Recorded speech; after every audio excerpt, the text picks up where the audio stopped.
अरे देवा, हे असं कसं झालं आज? अगं बाई, काय सांगायचं तुम्हाला, हे डोक्याला टेन्शन आयुष्यामध्ये. आयुष्य म्हटलं की टेन्शन आलंच. आयुष्यामध्ये नुसतं तुफान घातलेलं आहे आणि तुफानाने नुसतं डोकं असं बरबटून गेले. टेन्शन हे जड होऊन गेले की सांगायलाच नको. आता तुम्ही म्हणता ना, तुझ्या आयुष्यामध्ये कसलं टेन्शन आलेलं आहे, तर काय करणार मंडळी आणि काय सांगणार मंडळी. आयुष्याला नुसतं 12 घोडे लागलेले आहेत, घोडे.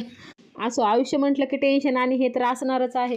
तर झालं त्याचं असं की आज सकाळी उठले, थोडासा नाश्ता वगैरे केला आणि त्यानंतर गॅसच संपून गेला राव. म्हटलं आता गॅस संपलेला आहे, तर मला माझी आठवली एक युक्ती. मी म्हटलं चला टेन्शन तर घेण्याचं टेन्शनच नाही. आपल्याकडे आहे ना चूल, तर बऱ्याच जणांना चुलीवर आवडत नाही, खेड्यातल्या माणसांना. त्यांना वाटतं की आमच्याकडे गॅस असावा किंवा काहीतरी दुसरं साधन असावं, पण चूल नको रे बाबा. पण मला चूल मात्र फार आवडते.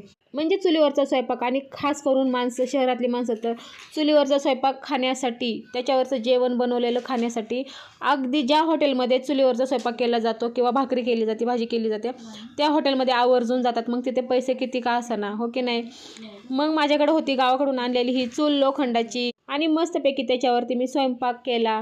म्हटलं उपाशी तर काही मरायचं नाही आहे आपल्याला, आणि उपाशी मरायचा सवालच येत नाही.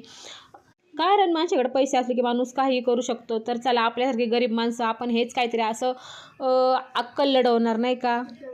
माझ्या ठिकाणी दुसरी असती ना, तर ती म्हटली असती चला हॉटेलवरनं मस्तपैकी बाहेरचं काहीतरी मागवा आणि खावा आणि मला पण खाऊ द्या, अशी म्हटली असते. पण नाही, मी तसं नाही केलं. माझ्याकडे होतं थोडीशी लाकडं वगैरे. हे तुम्ही बघू शकता, मी फळी घातलेली आहे याच्यामध्ये चुलीमध्ये. तर ती वाकडी तिकडी ती काय तुटली नाही माझ्याकडून, म्हणजे होईन तसं केलं. आणि मस्तपैकी याच्यावरनं मेथीची भाजी करून घेतलेली आहे, तुम्ही बघू शकता. मस्त झाली होती, त्याला चव पण इतकी छान आली होती ना की सांगूच नका. जशी अगदी गावाकडल्या भाजीला येते तशी. आणि मस्तपैकी मी लसूण आणि मिरची टाकून ह्याला मेथीला फोडणी दिली. तुम्ही कशी करता तुम्ही मेथीची भाजी? मी तर अशा पद्धतीने करते. काही नाही, जास्त करून लसूण आणि मिरची टाकून.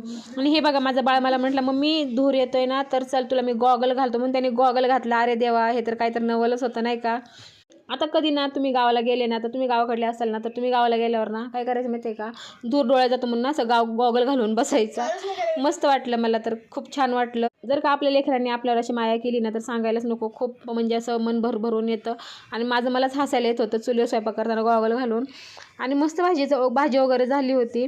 आणि चपातीसोबत भाकरी असती तर मजाच आली असती म्हणा. आणि मस्त झालं होतं, मला तर खूप आवडलं. आणि हे बघा, माझा असा सेटअप आहे गॅलरीमधला. एका साईडला झाडं वगैरे लावली, एका साईडला आम्ही आमचा सेटअप मांडला होता चुलीचा.